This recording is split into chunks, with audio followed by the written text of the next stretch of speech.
Train जो शुरू की गई है, हाँ जी। ये मध्य प्रदेश में चुनाव से पहले शुरू की गई हाँ है, जी। तो कहीं ऐसा तो नहीं लग रहा कि ये कहीं चुनाव या सरकार इसको ध्यान में रख के शुरू की गई हो? ना, मेरे को तो ऐसा लगता नहीं है कि ये चुनाव का होगा, क्योंकि इसके जो जो जितना भी हमारा इंफ्रास्ट्रक्चर हो रहा है, उसका खर्चा भी सब सबको मिला मिला के ये मेरे अफोर्डेबल है। तो मेरे को इसमें कोई ऐसा मेरे को कोई लगता नहीं है। ठीक।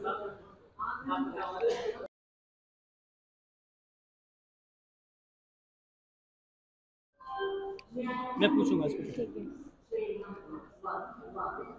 मैं ये जानना चाह रहा हूँ कि भोपाल से दिल्ली की जो वंदे भारत ट्रेन शुरू हुई है, इससे युवाओं को या व्यापारियों को कुछ फायदा होगा? क्योंकि ये टाइम भी कम लेती है लेकिन किराया ज़्यादा है। नहीं होगा ना, थोड़ा बहुत तो बिल्कुल होगा होगा। फायदा।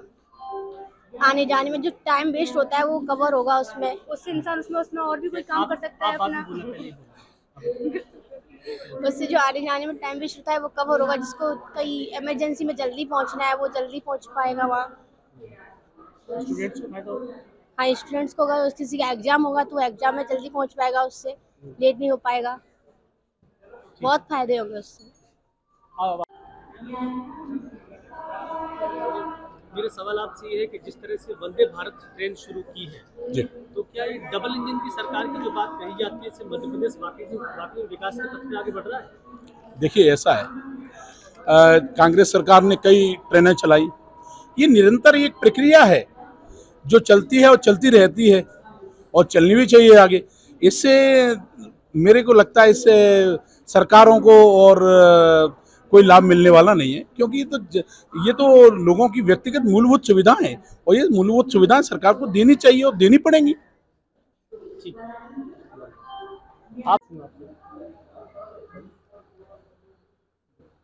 मैं ये जानना चाह रहा हूँ कि जो वंदे भारत ट्रेन शुरुआत हुई है दिल्ली से भोपाल के लिए, इसका किराया लगभग 3185, एक तरह से फ्लाइट के बराबर किराया है। आपको लग रहा है कि मिडिल क्लास और लोअर क्लास अफर्ट्स कर पाएगा? किस तरह की कैटेगरी के लोग इसमें ज़्यादा चल सकते हैं? देखो, जब ये जो हमारे लो कॉस्ट बजट्स एयरलाइंस भी चालू हुए थे तभी भी यही सवाल उठा था कि क्या मिडिल क्लास इसको अफोर्ड कर सकता है क्या। तो ये बहुत बड़ा हाई सक्सेस इंडिया ने दिखा दिया था कि वो भी बहुत हाई सक्सेस है, और उसके अंदर भी आज इतनी जनता एयर बाई एयर ट्रैवल कर रही है छोटे छोटे शहरों से। तो हर चीज़ के लिए कॉस्ट होता है। तो वंदे भारत का जिसके तरह से उसका रेट कम हो रहा, जो डिस्टेंस कम हो रहा है और जिस डिस्टेंस में जो टाइम कम हो रहा है, तो वो उसके कारण अफोर्डेबल है। और दुनिया बढ़ रही है तो एवरीथिंग के लिए तो पैसा तो लगेगा ही लगेगा। तो इट्स रीजनेबल, मेरे हिसाब से तो रीजनेबल लगता है। और क्योंकि जब बाई एयर ही लोग कर रहे हैं, जैसे दिल्ली से भोपाल मिडिल क्लास लोग भी ट्रैवल कर रहे हैं, तो उस हिसाब से मेरे को लगता है कि ये लोग अफोर्ड कर देंगे। और ये दूरी क्या क्या टाइम बहुत कम हो रहा है, 1/4 टाइम में लग रहा है। और इस गवर्नमेंट ने आके इंफ्रास्ट्रक्चर को जो जोर दिया है, चाहे वो रोड हो या रेल हो, अब पूरे इंडिया के अंदर अब इन्होंने पहले 2 से स्टार्ट कर दिए, 10 पहुंच गए, 20 पहुंच गए। इस साल तक 150 ट्रेन हो जाएंगे। भारत की पूरी एरियाज, नुक एंड कॉर्नर्स इंडिया के अंदर, उसके अंदर मिक्स ज्वाइंट हो जाएंगे। तो एक अच्छा कहम है और लोग अफोर्ड कर सकते हैं इसलिए। Thank you. आप बोले। मैं ये जानना चाह रहा हूँ कि लगभग 700 किलोमीटर की दूरी 7.5 घंटे में तय करेगी वंदे भारत। आपको लग रहा है कि देश के कई राज्यों से दूरी कम हो गई? कोई सौगात तो इससे समझ रहे हैं आप?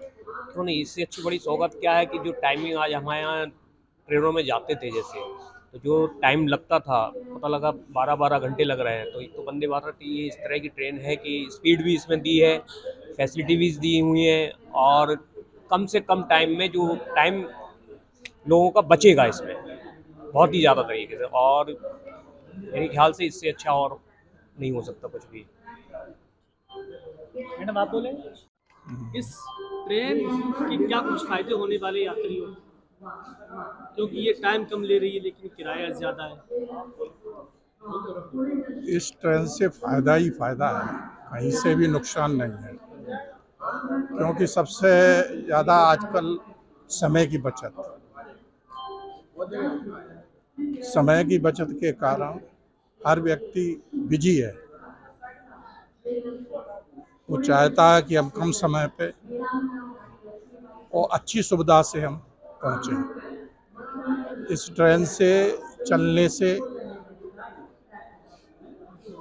व्यापारी वर्ग, राजनीतिक लोग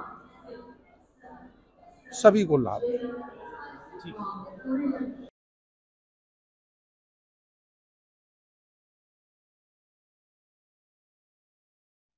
लगभग 1 या 1.5 मिनट आप बोलिएगा, इससे ज़्यादा नहीं। मैडम, मैं ये जानना चाह रहा हूँ कि जो वंदे भारत ट्रेन की शुरुआत की गई है, ये किस वर्ग के लिए ज़्यादा फायदेमंद आपको?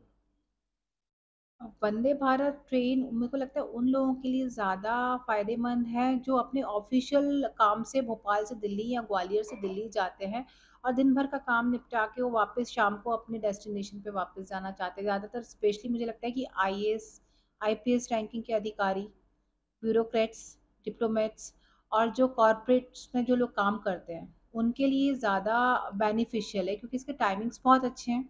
शताब्दी रात शाम को चलती है, गतिमान शाम को चलती है। ये एक ऐसी ट्रेन है जो मॉर्निंग आवर्स में चलती है। आप दिल्ली जा सकते हैं, मॉर्निंग मॉर्निंग आवर्स में पहुंच जाइए।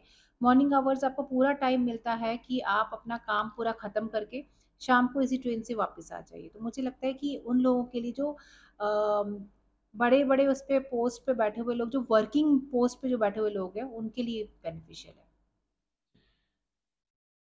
मैं ये जानना चाह रहा हूँ कि जो वंदे भारत ट्रेन की शुरुआत हुई, प्रधानमंत्री ने जिसकी शुरुआत जी, की, इसे आप किस नज़रिए से देखते हैं? कितना फ़ायदेमंद है? क्या कुछ लाभ हो रहा है? सबसे पहली बात तो मैं यही कहना चाहूँगा कि जो वंदे भारत ट्रेन जो यूज़ हुई है अपने इंडिया में, ये पहली ट्रेन है जो इतनी सुपरफास्ट जो मोदी के टाइम पे आई है। मतलब इससे पहले जितनी सरकारें थीं, लेकिन उन्होंने ना ही कोई ऐसी सुविधा प्रोवाइड कर पाई है, ना कोई ऐसी सुविधा मुहैया कर पाई है जनता के लिए। लेकिन मोदी के राज्य में हम तो यही कहेंगे ये राम राज्य ही है। भोपाल से शुरू हुई, उसके बाद में क्या हुआ? बहुत अच्छी ट्रेन है। मैं खुद उसे रिकमेंड करता हूँ लोगों को, क्योंकि मैं खुद उसे यूज़ करने के लिए आज मैं सोच भी रहा था, लेकिन हमें एकदम से प्रोग्राम चेंज था इसलिए हम नहीं कर पाए। बहुत अच्छी ट्रेन है, नॉन स्टॉप ट्रेन है। बहुत मतलब आपको बहुत शॉर्ट टाइम में आपको अपनी मंजिल पे पहुंचा देगी।